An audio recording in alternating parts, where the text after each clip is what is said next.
Hello, everybody. I'm Christopher McGee with the Moor Society, and this is another edition of The Making of a Moor Woman. The Making of a Moor Woman is a program I created in order to help me communicate some of the ideas that might give people an understanding of the direction that the Moor Society is going in terms of developing culture. Having conversations with young people from one day to the next. I stumbled upon young girls and a very odd thing that I have come to know as the why not. What I mean is, when I'm talking to young women, pubescents, adolescents, girls at the high school, um, whenever we're talking about life in terms of uh, relationships, responsibilities, decision making, they often ask, why not? You know, well, you get involved with somebody, you choose someone who's going to uh, treat you nicely, but you shouldn't get involved with boys who are going to be disrespectful. Why not? All guys do this. Why not? It's why not? Why not? Always why not? And it's the oddest thing. If a young woman doesn't think like a woman, if a pubescent and adolescent doesn't think like a woman, then she's not going to function as a woman. So I said, this needs to be addressed. So I decided that one of the first recordings would address the there is no why not. Okay? This is for pubescent and adolescent females who are at that stage in life when you're learning about dating and relationships and people, and you're in school and you're thinking about possible careers and professions and going off to college and all, and you're building relationships like pubescents and adolescents do.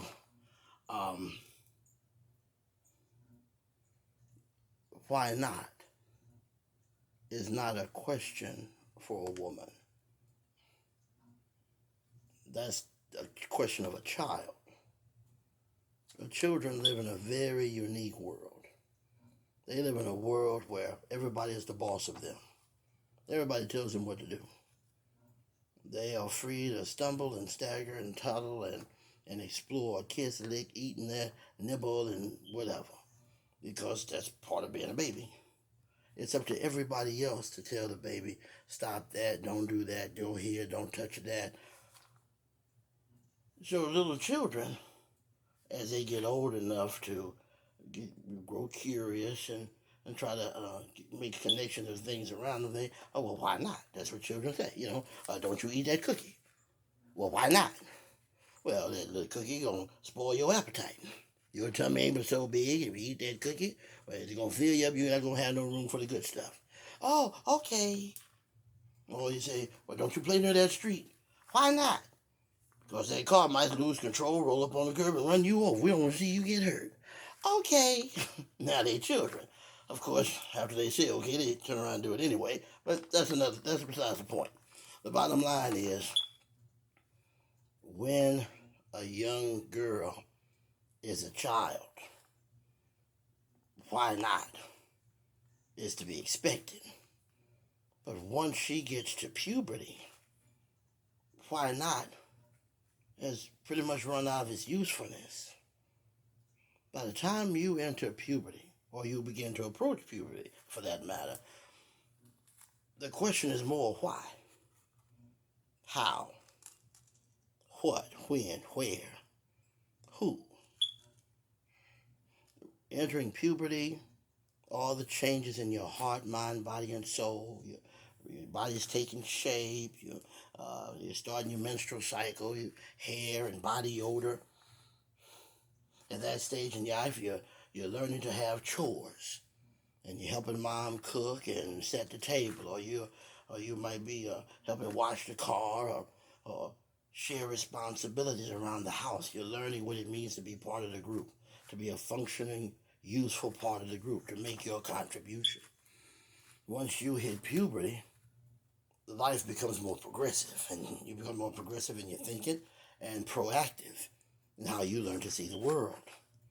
Understanding why you eat the foods you eat, the importance of exercise, why you go to church, why you go to school, the importance, the significance of the Bible and the prophets, the significance of customs and traditions. All of these things, learning, understanding that structure determines function and how the world turns, learning how cause and effect, if this, then that, and basically, you're learning to be more self-reliant. You're learning to understand and utilize the things around you. So why not becomes a tool of the past. It becomes like them big giant crayons you used when you were a kid. You put those crayons away as you develop your motor skills and can use finer tools. Now, it's important that as young women you understand that there is no why not. Once you get to a certain stage of life, your life isn't governed by all the rules of not doing. It's actually the exact opposite. Understanding your responsibility and the role you play, understanding inclinations, motivations, desire, the passion, the drive. People don't need a reason not to get out of bed in the morning. They're motivated by their reasons too, all the things they have to do. There is no why not. You don't go and get a job because you can't figure out a reason not to. You go out and get a job because you need money. You need money because you have responsibilities. You have things you want, stuff you want to buy. The whole idea of why not just doesn't connect.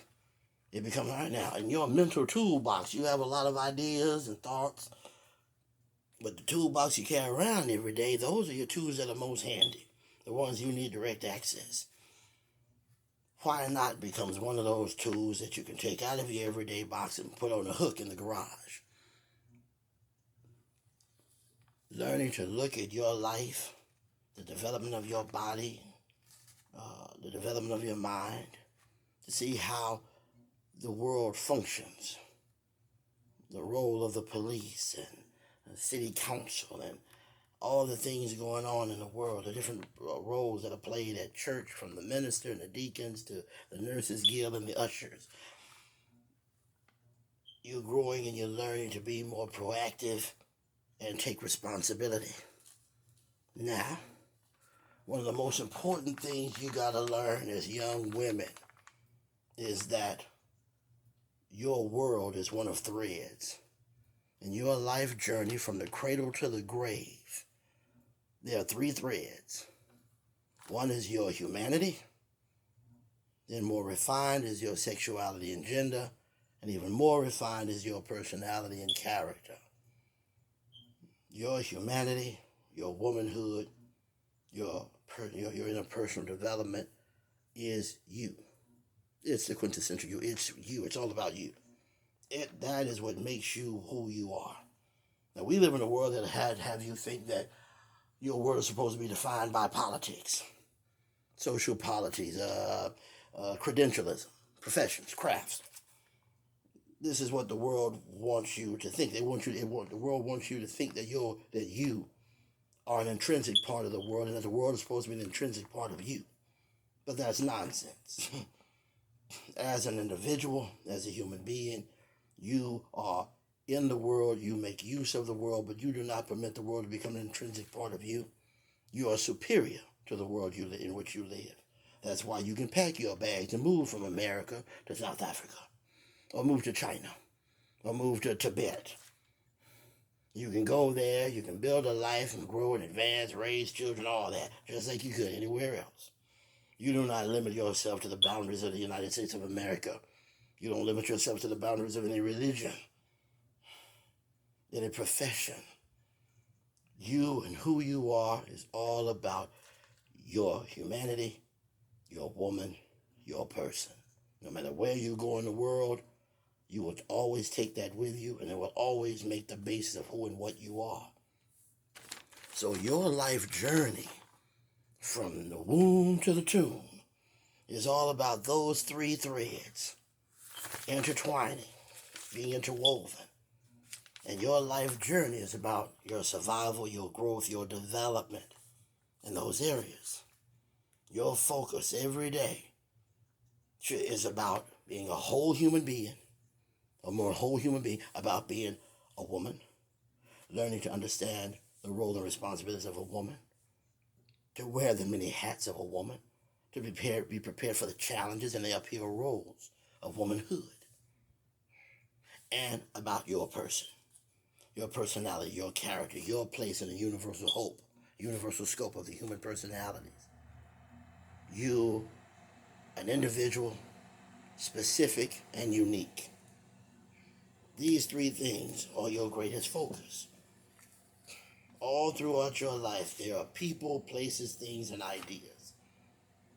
They will influence you, you will influence them. Your goal as a woman is to be responsible and make sure that the ideas that you permit into your life are healthy ideas, ideas that broaden your perspective, that while helping you become a better you. The places you go, the people with whom you keep company, the things you bring into your life, if they're not making you a more whole human being, if they're not contributing to your growth and development of your heart, mind, body, and soul, if they're not contributing to your preparation for being a good woman, if they're not contributing to you learning to love yourself and be a better person, then those things, those ideas, those places, those people are beneath you and not right for you. You stay away from them, you push them away.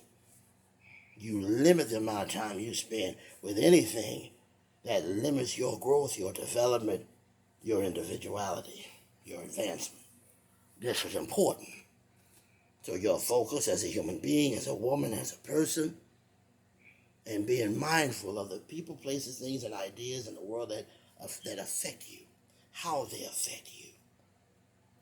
Now, when you start talking about your growth and development as a human being, understanding how your body changes, your hormonal change, your sexual development, your reproductive development, the changes in your body, the different body types, understanding your mind, cognitive abilities, perception, understanding behavior and psychology, knowing you. There is no substitute. There's nothing to replace your knowledge, your love for you. Now, when you talk about why not, you got to be able to size it up. Why, when, where, who, versus why not. All right? A 17-year-old girl is dating a boy named Paul. Paul, they've been together for 2 years. And all they're in high school, and all their friends are talking about having sex, and Paul's talking about, he's hinting around about having sex. And you think to yourself, you know what? Me and Paul been dating now for boyfriend, girlfriend for almost 2 years, and I'm curious about sex, and my friends, I think my friends are having sex, everybody else is having sex. Why not? I'm curious. I like him, he like me. Why not? That's what a 17-year-old girl would say. But it's a 17-year-old woman that knows there is no why not. The 17-year-old woman is going to look at Paul and say, who is Paul? Why Paul? Why have sex with Paul? What's my motivation? What's the purpose? How my sexual experience with Paul, how is this going to affect my mind, my body, my heart, my soul? What are the short and long-term influence, impact of this sexual experience? I like Paul. Paul likes me. Yes, we're dating. But why should I have sex with Paul? How will Paul's sexual encounter, how will this experience help me shape my understanding of being a woman, my preparation for all the responsibility that comes with being a mature woman. Every day I'm living, I'm growing, and I'm preparing for the life of an adult, a life where I can be on my own and do my thing. How will the time I spend with having sex with Paul shape me as a person? Will it be a positive impact or a negative one? Will this help me be a better person? Sex. Why sex? What is sex? What is the purpose of it? When is the best time for a woman to have sex? Where should she have it and why? How do I make the sexual experience the best it can be? How does it best serve me as a human being, as a person, as a woman? For a 17-year-old woman, why not is not enough. It's nowhere near enough. Because decisions that she makes can affect her life. And I'm not just talking about sexually transmitted diseases or unplanned pregnancies. I'm talking about the emotional roller coaster. I'm talking about the feelings and the emotions and the need to understand and grow in your sexuality. Fear, frustration, and confusion that comes with ignorance and experiences that you don't understand, experimentation that is unintelligible, that renders no understanding, no connection, no preparation.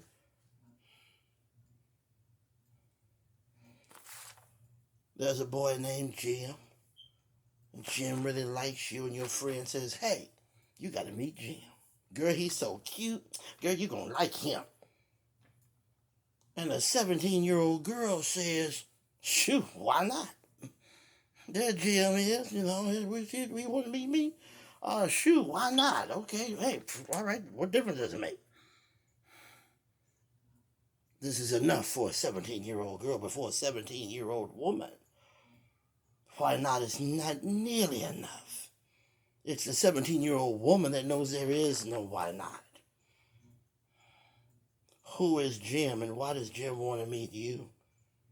Does he just want to have sex with you? Did he see you get out of a nice car? He want to see if he can get some money? Does he have a girlfriend? He's trying to make her jealous. Did he lose a bet? He trying to front for his buddies? What does Jimmy want with you? What are his motivations? What should you be able to expect from Jimmy? What should Jimmy be able to expect from you? What is your responsibility to yourself when meeting somebody and getting to know them and possibly bringing them into your life? These are the questions that a young woman asks herself. But you got to make the connection. Why not? Don't fit. But why, when, how, where, to what degree, under whose authority, by whose instruction? What do I need to know? What preparation do I need to make? What's my motivation? And this is something that you have to master. As a Moor woman, you understand that spending time with people and having a good time is cool. But none of the experiences you have should hinder you, cripple you, cause you trouble. You want to be mindful of young women who want to spend time with you and hang out. Where are you all going? How are y'all getting there and how are y'all getting back? What type of people do you all spend time with? I mean, if we go out one day, the four of us, me and these new girls, you meet some girls, y'all going out, you're going to be shooting and acting a fool, thug life, gangster. I mean, you got to know who you dealing with. And as a young woman, keeping your mind right. You got to keep your mind right. And why not is not nearly enough. As you mature, as you grow, as you blossom into a young woman, as you get older, a young adult woman, you're 25 years old, you got a 25-year-old girl. 25-year-old girl been dating a guy named Tommy. They've been dating for a month. She get off work, she go to Tommy's house. She sit outside Tommy's house waiting for Tommy to get off work. Why don't he give me a key? Why do I sit out here in my car and wait for him to come home to let me in his house? Why not? Why you won't give me a key? Why not? Don't make no sense. And there's another woman dating a guy named Jimmy. And they talking about getting married. Or at least she talking about it. He don't talk about it and she don't understand why not. Why not? Why come these men afraid to commit? Why don't they ever want to get married? Why not?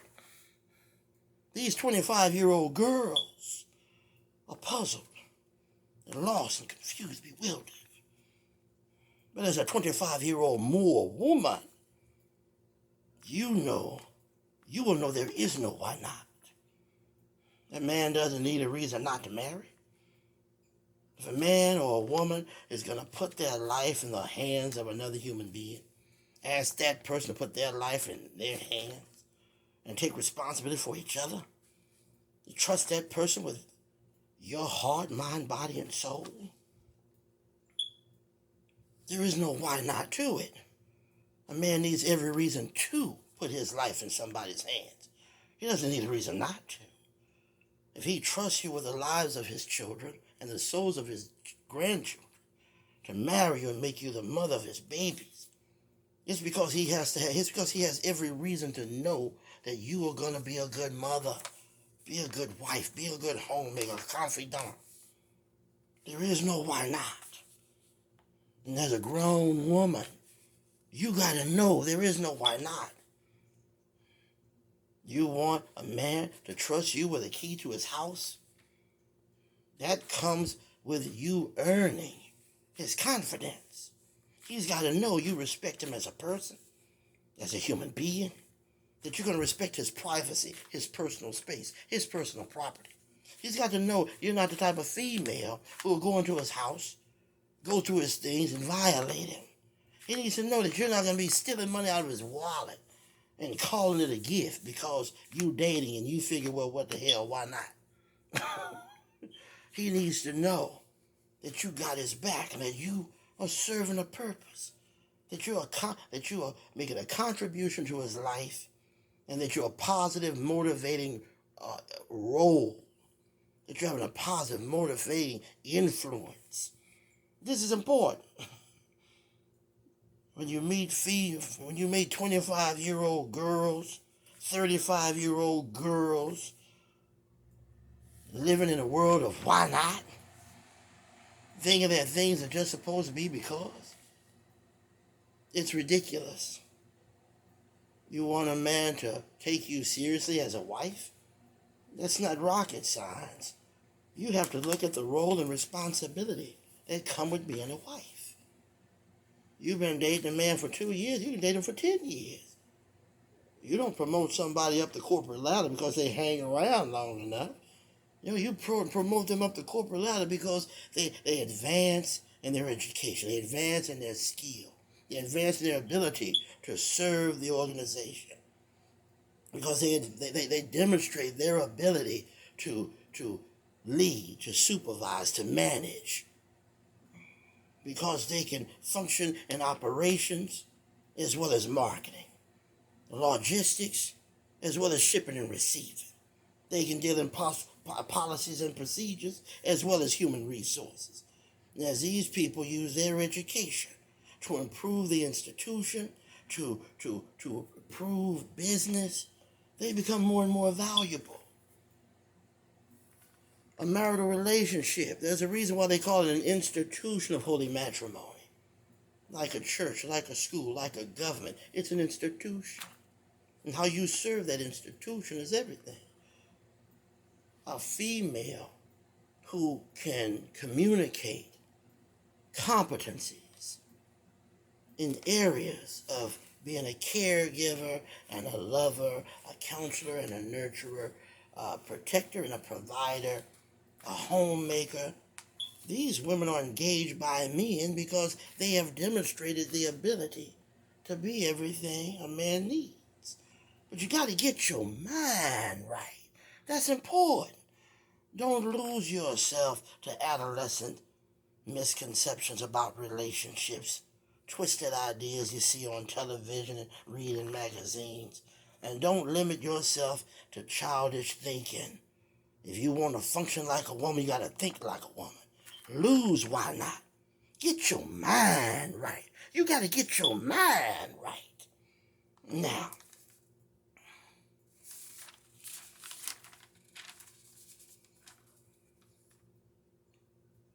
marriage, relationships, intimacies, the more you learn, the better you prepare, the better you're going to be. Take your time and grow slow.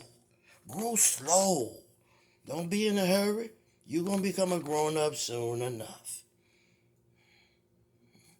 Thank you for your time.